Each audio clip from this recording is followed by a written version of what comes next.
Վարորդական իրավունք ստանալու շուրջ աղմուկն այդպես էլ չի հանդարտվում մի պահ համացանց թերթես առնվազն մեկ դժգոհության կհանդիպես, տեսական քննության հարցը մոլորեցնող էր, երբեմն նաև այսպես. Ռուլին հələ չնստած միանգամից մի հատ անկապ բանի համար կտրում են։ Եվ իհարկե ամենից առաջ բողոքների մշտական շարքից գործնական քննության գրանցվել հնարավոր չէ, հերթերը շատ են, տեղ չկա, գրանցվել չի լինում, բայց սա էլ ճարպիկ ապագա վարորդների համար հաղթահարելի խնդիր է։ Facebook-ում հերթեր են վաճառվում, ահա օրինակ մի այդպիսի հայտարարություն. քննության մոտ օր ում պետք է մեկնաբանությունների բաժնում թող հատուկ այս նշանը թողնի, կարգն է այդպես, իսկ պահանջարկը կարծես մեծ է, թեպետ հերթի գինն այնքան էլ էժան չէ, այս դեպքում օրինակ 20,000 դրամ, մեկ այլ օրինակով էլ քննության հասնելու համար վարորդական իրավունք ունենալ ցանկացող այս օգտատերը պատրաստ է վճարել 10,000 դրամ, ապրիլի վերջին էր հերթը պետք աշտարակում, աջուրդում այս մարդն էլ 5,000 ավելացնում է, 15,000 է պատրաստ վճարել, չգտնեն նախընտրելի տարածքում, Աբովյանում կա, վաճառողն էլ կազմ պատրաստ է։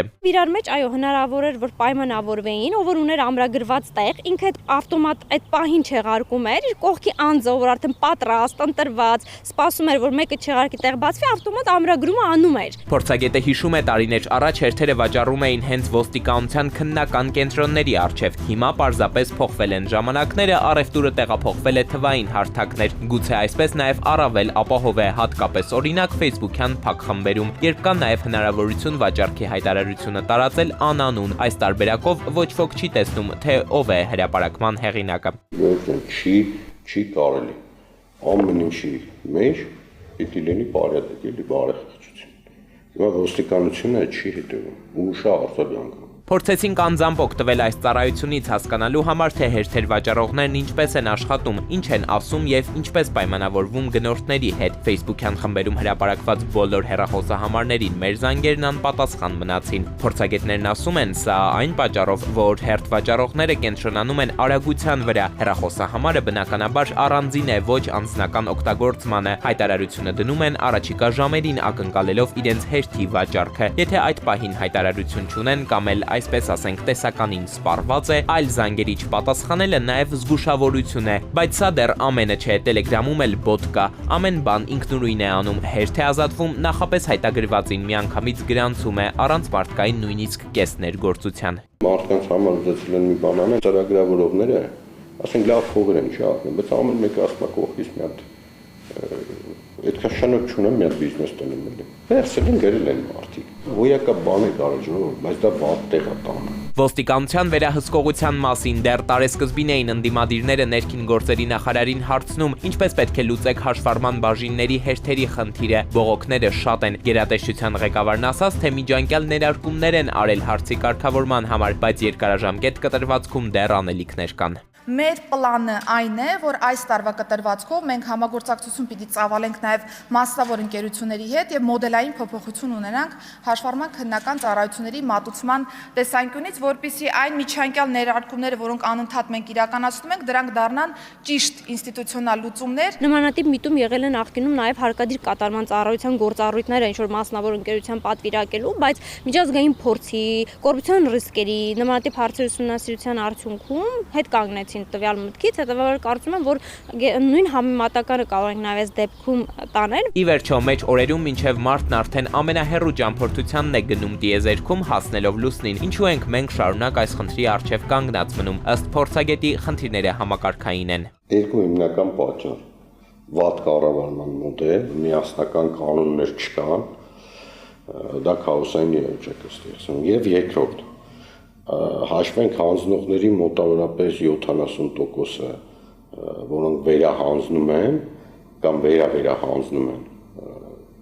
իրոք պատրաստ չեն քննություն հանձնելու։ Հետևաբար այդ պարբերականությունը արհեստականորեն լցվում ու շատանում։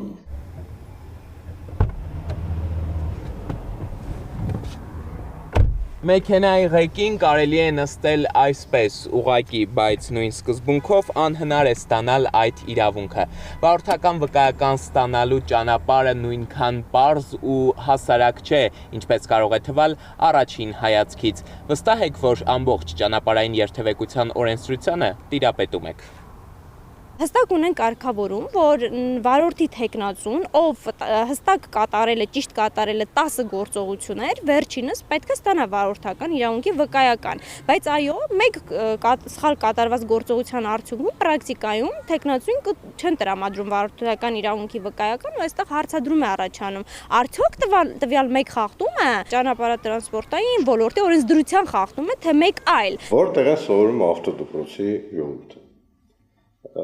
Հավատացնում եմ, ուրեմն սովորաստողները սովորում են այն ուսանողներից, որոնք գնացել կտրվել են։ Ինչի համար է կտրվել, այս ինչ բանի համար։ Ու թերթում նայում ես, ասում ես, արա հա էլի, всё, մյուս ուսանողից sense ասում։ Մինչև պետությունը կսկսի մասնավորի այս դեպքում ըստ տրամաբանության աշխատել ավտոդպրոցների հետ, վարորդական իրավունք ստանալու հարցում ձևավորված խնդիրների կծիկը քանդելու համար փորձագետը անհրաժեշտ գործողությունների շղթա է հյուսում։ Առաջինը նշում հենց ավտոդպրոցների կարգավորման հարցը։ Ավտոդպրոցները պիտի ուսանողներին կարգավորեն,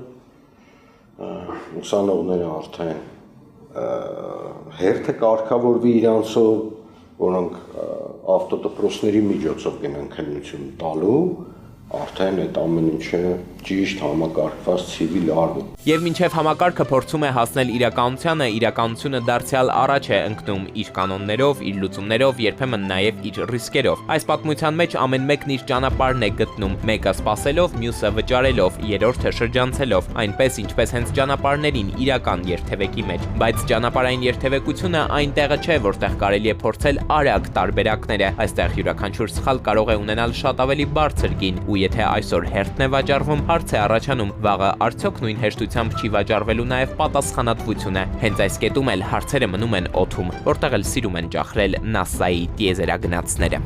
Ես այն ժամանակ, երբ որ ստանում էի, հայտնի լրագրող էի, ես որ ծնկաչող աղաչեի էլ, ինձ չէին թողի, որ ես քննություն տամ։ 300 մետրի վրա բերին իմ բանը տվին, ասին գնա ստեղից, շուտ հնարավորինս շուտ ստեղից գնա։ Էդուարդ Պողոսյան, Տիգրան Հունանյան, Սուրանգյուն։